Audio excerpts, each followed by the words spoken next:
राधे राधे सभी को। Welcome back to my channel the teacher life. पिछली वीडियो में हमने सीडीपी का 10th क्वेश्चन करा दिया था, जो मैंने यहाँ तक करा दिया था। आज हम लोग 11 क्वेश्चन से कंटिन्यू करेंगे।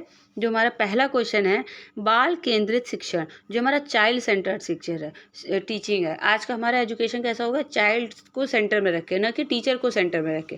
टीचर के अकॉर्डिंग नहीं पढ़ाया जाएगा आजकल हमारे मतलब छात्रों के अकॉर्डिंग पढ़ाया जाएगा। जो बच्चे मतलब कैसे सीखते हैं, किस में इंटरेस्ट है उनका, किस में नहीं है, कैसे सीख सकते हैं, कितना ईजी हम लोग बना दें लेसन को कि बच्चे को समझ में आ जाए। पहला है हमारा, शिक्षकों द्वारा प्रत्यक्ष निर्देश द्वारा, पाठ्य पुस्तकों से, अधिगमकर्ताओं के निष्क्रिय सुनने से, विविध स्रोतों का अन्वेषण करके। निष्क्रिय वाला ऑप्शन गलत हो जाएगा, क्योंकि अगर बच्चे शांति से बैठ करके सुनेंगे, सुनते रहेंगे, उनका कंसंट्रेशन ही नहीं रहेगा, वो दूसरी तरफ भागता रहेगा उनका दिमाग, वो इस चीज़ों को समझ ही नहीं पाएंगे।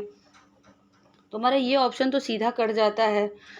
शिक्षक द्वारा डायरेक्शन दे करके आप नहीं समझा सकते कि हाँ आप बैठे रहो, आप पढ़ते रहो, आप लिखते रहो, ऐसा कुछ नहीं होता है। पाठ्य पुस्तकों द्वारा नहीं, बिल्कुल नहीं। अगर आप खाली बुक से रिलेटेड बुक का पढ़ाते जाओगे, बुक का सहारा लेकर के, तो बच्चा पढ़ेगा ही नहीं, सोचेगा टीचर को कुछ आता ही नहीं है। अपने खुद से इनोवेटिव सोचना पड़ता है कि हाँ बच्चे को इंटरेस्ट जगा दे उस, जैसे हिस्ट्री बहुत बोरिंग सब्जेक्ट है, बच्चे उसमें इंटरेस्ट नहीं लेते, तो टीचर को ऐसा पढ़ाना चाहिए कि ताकि वो हिस्ट्री को भी एकदम कहानी की तरह पढ़े। हम लोग अपने टाइम में भी पढ़ते थे तो हिस्ट्री बहुत बोरिंग लगता था, हमें लगता था टीचर ही बोरिंग है या सब्जेक्ट ही बोरिंग है, बहुत बेकार सब्जेक्ट है। लेकिन अब हिस्ट्री पढ़ते हैं तो कहानी की तरह समझ में आता है, क्योंकि आज हम लोग का माइंड इतना डेवलप हो चुका है। तो हमारा ऑप्शन क्या सही हो जाएगा, विविध स्रोतों का अन्वेषण करके। मतलब हम लोग अलग अलग सोर्स लाए, जैसे मैप लाए, मैप ला के हम लोग पॉइंटर के थ्रू समझाएं कि हाँ ये हमारा भारत देश का नक्शा है, इसमें ये चीज़, उत्तर प्रदेश इधर है, बनारस इधर है, लखनऊ इधर है, एमपी इधर है, महाराष्ट्र इधर है, जम्मू कश्मीर इधर। तो बच्चे को कुछ प्रैक्टिकल करके सिखाना ज़्यादा सही रहता है। अगला क्वेश्चन है हमारा, कथन। देखिए कथन और तर्क वाले फिर से आ गया। जैसा मैं हमेशा कहती हूँ, कथन और तर्क वाले क्वेश्चन हमेशा पूछता है। बच्चों को जेंडर उपयुक्त व्यवहार के संकेत शैशवावस्था के चरण से ही मिलने शुरू हो जाते हैं। मतलब कि बच्चों को पहले से ही पता चल जाता है, छोटे होते हैं, कि हाँ मैं लड़की हूँ, मैं बोलूँगी चलती हूँ, मैं लड़का हूँ तो बोलूँगा चलता हूँ। और तर्क, बचपन में अलगाव व वंचित होने के सामाजिक अनुभव बच्चों में अपूरणीय क्षति कर सकते हैं। मतलब कि बचपन में ही कोई चीज़ उनसे छीन लेना, या उनके फ्रेंड को उनसे अलग कर देना, कोई चीज़ उनसे प्रिय जो है उनको दूर कर देना, उससे क्या होता है, उनको बहुत ज़्यादा दुख होता है, बहुत ज़्यादा तकलीफ होती है। तो इसमें क्या सही हो जाएगा, इसमें हाँ पहला ऑप्शन हमारा सही है कि बच्चों को जेंडर उपयुक्त व्यवहार शैशवावस्था से ही मिलना शुरू हो जाते हैं, और बचपन में अलगाव होने पर बच्चों को बहुत ज़्यादा दुख होता है। लेकिन ये दोनों एक दूसरे से रिलेट नहीं करते हैं। इसमें जेंडर की बात हो जाती है, इसमें सामाजिक की बात हो जाती है, जो दोनों अलग, एकदम अलग है। तो ए और आर तो सही है, लेकिन आर ए की सही व्याख्या नहीं करता है। आप लोग को ऐसे ही को रिलेट करके सोचना होगा कि इसका व्याख्या करता है कि नहीं करता है। अगला क्वेश्चन है हमारा, शिक्षकों को बच्चों के मूल्यांकन का विवरण उनके अभिभावकों को देना चाहिए, जिससे, मतलब जो हम बच्चे का मूल्यांकन कर रहे हैं, जो हम, जैसे मैं टीचर हैं, अगर किसी स्टूडेंट का मूल्यांकन कर रहे हैं, इवैल्यूएशन कर रहे हैं, तो उसका जो मूल्यांकन करने के बाद उसके पेरेंट्स को बताना चाहिए, जिससे अभिभावकों को अपने बच्चों की पहचान कर उसे सही ढंग से नामांकित कर पाए। मंद बुद्धि, बुद्धिमान इत्यादि। मतलब पेरेंट्स बता दे कि हाँ, पता चला कि हाँ बच्चा अच्छा किया है तो उसको बुद्धिमान कह दे, नहीं अच्छा किया है तो मंद बुद्धि है, बेवकूफ़ है, कुछ नहीं कर सकता, उसको लेबलिंग कर दे। अभिभावकों की अपने बच्चे के सीखने क्या और कैसे के बारे में समझ बन सके। मतलब कि पेरेंट्स चाहे तो पेरेंट्स समझ पाएंगे कि हाँ हमारा बच्चा कैसे सीख पा रहा है, क्यों सीख पा रहा है, कैसे क्या करेंगे कि और अच्छा सीख पाएगा। अभिभावक जान पाए कि उनका बच्चा क्या नहीं कर सकता है। अभिभावक को ही बता के हम क्या ही करेंगे कि आपका बच्चा ये नहीं कर सकता है। बच्चों खराब नहीं होते हैं, बच्चों का मतलब उसको मेंटल लेवल पर डेवलप करना होता है, ताकि वो बच्चा भी अच्छा कर सके। अभिभावक अपने बच्चे की तुलना कक्षा के बाकी बच्चों से कर पाएँ। मतलब पेरेंट्स से उस दूसरे बच्चे से कंपेयर कर पाएँ कि हाँ हमारा बच्चा अच्छा है, इनका बच्चा खराब है, या हमारा बच्चा बहुत बेकार पढ़ता है, इनका बच्चा बहुत अच्छा पढ़ता है। सबसे बेस्ट ऑप्शन क्या है हमारा, अभिभावकों की अपने बच्चों के सीखने क्या और कैसे कर पाएँ उसके बारे में समझ बन सके उनकी। अगला क्वेश्चन है हमारा, सामाजिक आर्थिक रूप से वंचित समूहों के छात्रों की अवधारणा सुनिश्चित करने के लिए शिक्षकों को सुनिश्चित करना चाहिए कि वे घर पर ट्यूशन लें, उन्हें स्मरण आधारित बहुत सारे कार्य पत्र दिए जाएं, स्कूल आने की उनकी रुचि कम न हो, गैर संदर्भित पाठ्यचर्या का पालन हो। इसमें देखिए सामाजिक आर्थिक रूप से जो मतलब पहले से ही समाज से वंचित हैं, उस समूह के छात्रों की अवधारणा कैसे सुनिश्चित करें कि शिक्षक को सुनिश्चित करना चाहिए कि उनके लिए क्या मतलब अलाउ करना चाहिए शिक्षक को, स्कूल आने की उनकी रुचि कम न हो, ताकि वो स्कूल में आते रहें और कुछ नया नया सीखते रहें। अगला क्वेश्चन है हमारा, उस प्रश्न की पहचान करें जो मूल्यांकन के कौशल का परीक्षण करता है। जो हमारा इवैल्यूएशन है उसके कौशल का परीक्षण कैसे करता है। पहला ऑप्शन है, आज आप जो पुस्तक पढ़ते हैं वे ऋग्वेद से किस प्रकार भिन्न है। पूरा तत्व को परिभाषित कीजिए। हड़प्पा सभ्यता के लोग औजार बनाने के लिए किन धातुओं का प्रयोग करते थे।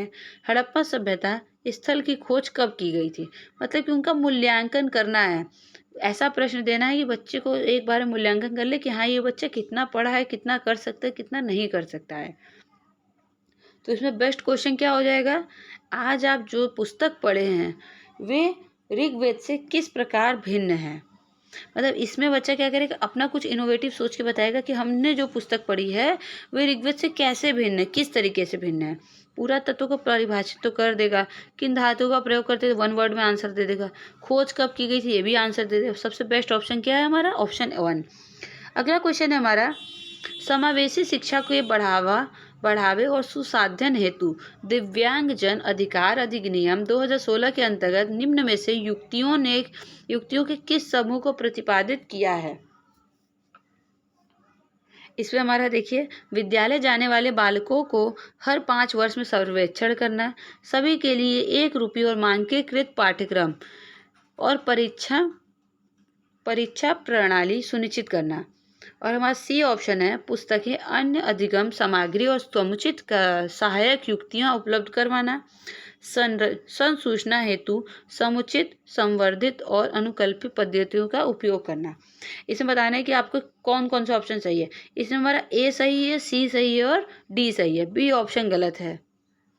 ठीक है, इससे ऑप्शन 3 हो जाएगा। अगला क्वेश्चन की ओर बढ़ते हैं, धार्मिक अल्पसंख्यकों के विद्यार्थियों को शामिल करने के लिए एक शिक्षिका को क्या करना चाहिए। सभी धर्मों में समानता की बजाय अंतर